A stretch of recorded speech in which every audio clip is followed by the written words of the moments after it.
Hey guys, welcome back to my channel. Today I am going to answer a question that was posted in my Facebook group, Podcasting for Women in Business, which I'll tag below. And the question was something around it was something like, should I legalize my podcast name? Should I either incorporate it or trademark it? Something like that, where they want to know, what do I do to keep my podcast name so that no one else uses it? So I said I would create a little video for it and give you guys some feedback on my experience on what to do when you encounter this question or in this journey in your podcast. So here's the thing. Trademarking is essentially where you have an attorney trademark either a brand, a business name, so that no one else can use it. That's essentially what trademarking is, right? Now that does cost a ton of money because there's like federal rules and regulations that have to adhere to it. So it's not just statewide, it's federal. It's a federal thing that you have to do, right? An attorney has to be present and then they do all the paperwork for it. Now, does that make you more seen as more professional? Yes, but I do think the cost of trademarking isn't worth it, especially if you're just starting your podcast and it hasn't grown into this multi-billion-dollar thing yet. Because what happens in podcasting is that you actually evolve. You're going to want to change the name. You're going to want to change the brand. You're going to want to change the vibe, the niche. You're going to want to change pretty much everything in podcasting. If you're in it for a long time, you're not going to stay in the same brand niche category as you started 10, 15, 20 years ago. It's going to evolve into something else. So when you trademark it, that then means you have to trademark the new name, which then becomes more of a headache, you see. Now, what I do recommend is to ensure that when you do select a podcast name, that no one else uses that name and has that name, because that will take away from your uniqueness. And then also you're using someone else's likeness, right? You don't want to do that. So you need to do some research on podcast names, what are currently being used, what are not.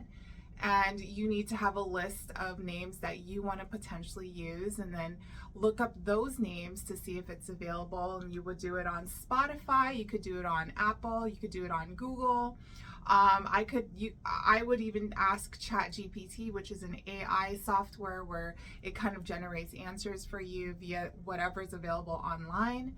So I would do that. I would search the name to see if it's available.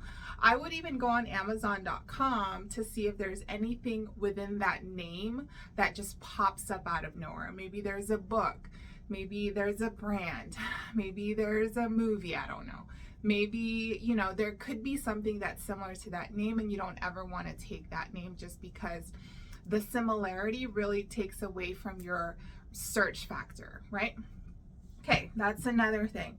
Now, what you can do is, if you're really, really serious about your podcast, and let's just say your podcast is a leg of your business, meaning maybe you're a consulting business, a service-based business, or a product-based business, and you also have an ancillary podcast to go with your business, I'm assuming you're already incorporated in this other business, and then you're gonna connect your podcast to that business. Now, if you're not incorporated yet and you're just kind of starting your business, you're not really sure if you want to incorporate your business right now, then that is when you want to think about incorporating it according to the podcast name. Now, if you do want to incorporate it, you have to take a look at the state you live in, if it's available at the state you live in, because that's where the incorporation level's at. You want to check the Secretary of State website, and it's usually like sos.the state, and ours is sos.nb, Nevada, and that's where you would go and you could do business search or business entity name search, and then you could just pop in the different entity names that you want to use for your business. Now, an example for me, for my structure, I do have an LLC and I named it TWM Enterprises LLC, which stands for Talks with Maria Podcast, right? So underneath TWM is my coaching business, my podcast, and my services and products that I sell within my LLC. But I don't walk around calling my podcast TWM. You see, I call it Talks with Maria. Welcome back to the Talks with Maria show, right? So it's really more about searching the podcast name. I think the most important thing you want to do when doing something with your name at all is to ensure that no one else has that name. No one else is using that name. If you were to search it in Google, search it in Spotify, Apple, even on Amazon. Remember, Amazon is a great search engine for products, services, all things that our consumers are buying. So you want to take a look if it's available there and if it's used. That is the most important thing. Now, trademarking, I feel, is the last thing you want to do. Trademarking your podcast name. I really think you shouldn't. I don't think anyone should, just because I know the evolution of podcasts is so fluid. You're constantly changing your like people constantly change their podcast, unless you're so certain that 20 years from now you still have it, it's going to be that. But we're never really certain. There's no certainty in anything. So I would recommend to not trademark it, and it's highly expensive to trademark something. It's more expensive to trademark something versus just incorporating a business under the podcast name. I would go with that route more. If you don't have a LLC or some sort of corporation connected to your business yet, you should, because I'm assuming you're making some sort of money.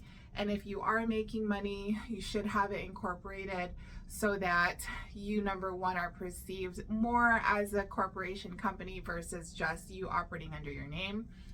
Number one. Number two, you obviously get some tax write-offs as a corporation. And then also, you have some protection if you are an LLC, right? So there's some advantages there when you are incorporated. So that would be more my go-to when it comes to legalizing the name, trademarking the name.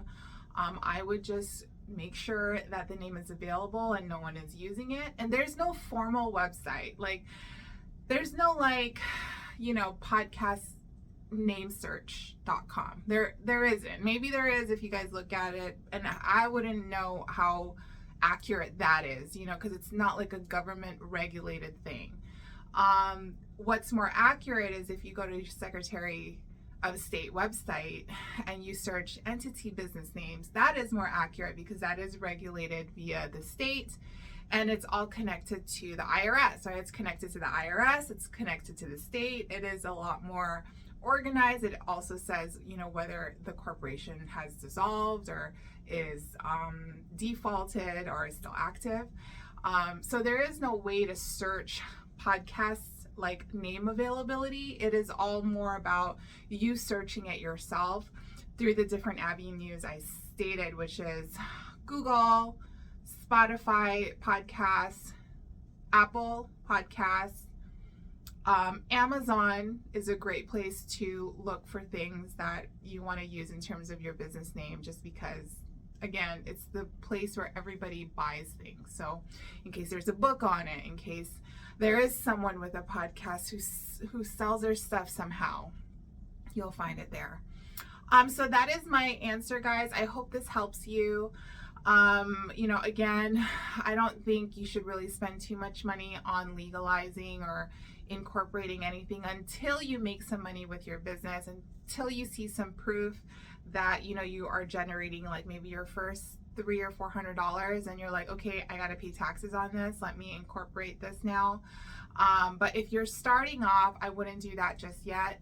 I would focus more on podcast creation, creating episodes and being consistent in that, and getting your episode library count to be more than, I would say, 50 or 60. I would say, just because that does cause you to be an authority in the podcast niche.